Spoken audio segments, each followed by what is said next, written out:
Matapos magnoy-noying, idinaan naman sa pick-up lines ng ilang grupo ang protesta laban kay Pangulong Noynoy Aquino. Kasabay nito, naglabas ang palasyo ng mga larawan na nagpapakita na naman na nagtatrabaho ang Pangulo. Saksi si John Consulta. Pinoy! Kaya may isama! Nakalimutan mo kasi pirmahan ng covenant! Pinoy! Bili ka ba? Para di mo kasi naririnig o nagbibingi-bingi ang alam! Alaboy pick up ang pinakabagong paraan ng protesta ng ilang rallyista laban kay Pangulong Noynoy Aquino. At dahil pick up line ang binabato, pati siyempre love life ng Pangulo, di pinaligtas. Pinoy! Sana kami alam si Grace Lee!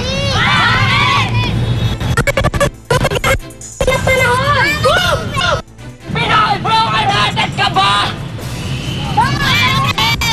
Huwag mo naman kami gitarman! Kasabay ng boy pick up gimmick, sinugod ng ilang rallyista ang palasyo ng Malacanang. Namato rin sila ng kamatis para bilang protesta sa patuloy na pagtaas ng presyo ng langis at kaliwat kanan umanong demolisyon. Hirap na kami talaga at mahaba ng panahon ito na paghihirap ng mga maralita mula pa sa mga nagdaang rehimen. Bago ang pick-up lines, ay pinauso kamakailan ng ilang grupo ang noynoying o yung pag-arte na tila nagtatamad-tamaran. Simbolo ng kawalan ng aksyon umano ng gobyerno sa mga problema ng bansa. Mula kalsada, kumalat na ito sa Facebook at maging sa Wikipedia. Nabalita na rin ito ng prestigyosong international publication na The Wall Street Journal, kung saan binanggit ang persepsyon na hindi raw hands-on si Pangulong Aquino sa pagpapatakbo ng bansa. Naihambing din ang noynoying sa nakalakhang kwento ng mga Pilipino tungkol kay Juan Tamad. Pero ang palasyo, dinedma lang ang gimmick ng mga militante. Sabay labas muli ng mga litrato nagpapakitang nagtatrabaho ang Pangulo. Free speech is enshrined in the Constitution. That is something we will honor. The President will honor that. What is our answer to that? A clear conscience. The conviction that we are doing this country, serving this country, that we are performing our obligation. Ipinagtanggol din ang Pangulo ng host na si Grace Lee na napapabalitang nililigawan ng Presidente. I think we should just laugh it off, no? I think we all know that our President is a workaholic. I think it's very unfair to coin that kind of term for a man who dedicates his life for his country. Ako si John Consulta, ang inyong saksi.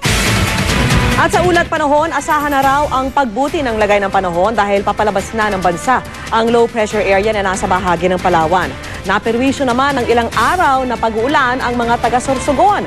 At live mula sa tanggapan ng Pag-asa sa Quezon City, saksi si Ivan Mayrina. Ivan! Vicky, patuloy na makakaranas sa mga pagulan ang Palawan, gayon din ang western section ng Visayas, ang Kabikulan at Southern Luzon. Pero makakaasa raw tayo ng pagbuti ng panahon sa susunod na 24 oras habang patuloy na lumalayo ang low pressure area mula sa ating bansa. 3 araw ng absent sa eskwela ang mga batang ito sa Sorsogon dahil sa lakas ng agos ng hanggang baywang na baha. Resulta ng 3 araw na halos walang tigil na pagulan sa buong probinsya.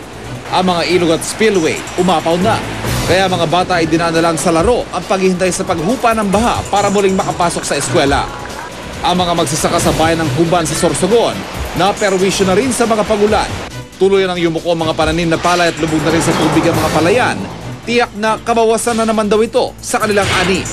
Isa ang Sorsogon sa mga pinakasinalanta ng mga pagulang dala ng low pressure area na huling namataan ngayong hapon sa layong 220 kilometers southeast ng Puerto Princesa, Palawan.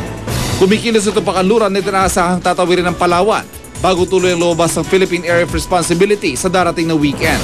Sa susunod na 24 oras, medyo gaganda na yung panahon dun sa Bicol region. Pag lumabas itong lumayo itong low pressure area. Bali, tutumbukin nga niya itong Palawan ayon dun sa forecast model. Tapos ang bibigyan niya ng mga pagulan itong western section ng Visayas at itong western section ng Mindanao. Kasabay ng pagbuti ng panahon sa malaking bahagi ng bansa ang inaasahan muling pag-init ng panahon. Inaasahan naman daw ang ridge of high pressure area sa Luzon na magdadala ng mainit na panahon kasabay ng paghina ng La Nina. Yung La Nina kasi nag-weekend na. Kumbaga papunta na tayo doon sa tinatawag na neutral. Iki, dito naman sa Metro Manila ay magiging maulap pa rin at kung uulan man daw ay ambon lang o mahinang pagulan lamang ang ating maasahan. At live mula sa Pag-asa dito sa Quezon City, ako si Ivan Mayrina, ang inyong saksi.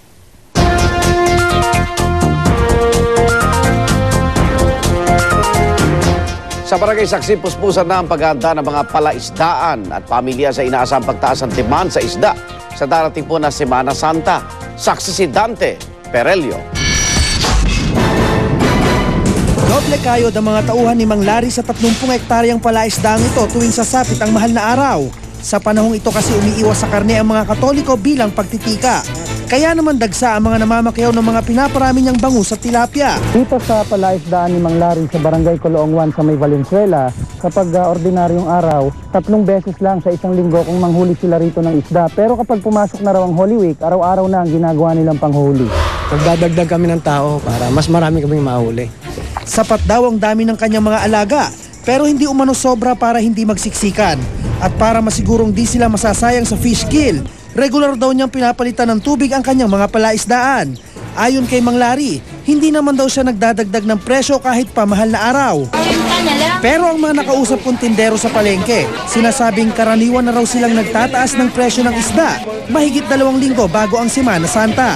Gayunman, sa ngayon ay normal pa naman ang presyuhan sa dinalaw kong Navotas Agora Market. Tuwing sasapit ang Holy Week, 10 hanggang 20% raw ang itinataas ng presyo ng mga lamang dagat.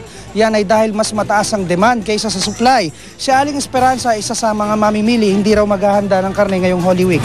Bakit to, Aling Esperanza? Kasi yun ho yung ng tradisyon ng aming mga magulang. Kaya hanggang ngayon, dala pa rin namin yun. Kasi sabi ng mga magulang namin, bawal nga kumain ng karne sa Ano hong ihahanda nyo yan ngayon? tahong, galunggong, at saka yung linagang munggo. Yun yung pinakamaswerte sa lahat ng araw ng mga manging isda. Mga nagtitinda ng isda. Kasi doon lang sila nakakarami ng pera. Ganon. Sa mga natural na araw, talagang ang pera kung tutubo lang sila, napakakonti. Tip ng mga manininda sa mga naghahanap ng sariwang isda, syempre pa, sa umaga mamili kung kailan bagong huli pa ang dumarating na supply.